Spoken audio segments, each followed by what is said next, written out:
হ্যাঁ, আমরা যতটুকু পারি, আমরা শুধু আমরা মনে করি যে এখানে এটা যদি মেরিন ড্রাইভ যদি না থাকে আমাদের এখানে থাকার ব্যবস্থাও হতো না।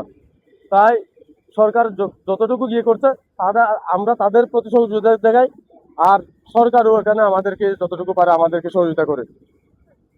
সেনাবাহিনী কি কাজ করছে এখানে? সেনাবাহিনী কাজ করছে আমাদের একটু দক্ষিণ পাশে ওরা কাজ করছে, এখনো বর্তমানে রানিং ওরা কাজ চলছে, এরা আছে এখানে। আচ্ছা মামুন, আমরা এখানে যে আমাদের এখানে নৌকা নামার জন্য একটা রোড আছে, এটা ভেঙে গেছে। আমরা নৌকা নামাতে পারতেছি না, উঠাতে পারতেছি না।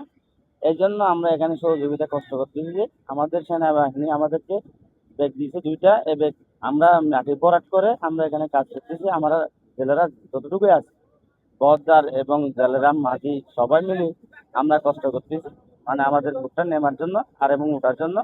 আমাদের সহযোগিতা যে আমার এখানে সরকারও সহযোগিতা করতেছে, আমরা জেলেরা বদ্দার যারাই আছে সবাই সহযোগিতা করতেছি। আমরা এখানে যতটুকু পারি আমরা একটা নৌকা নেওয়ার জন্য এবং ওঠার জন্য কষ্ট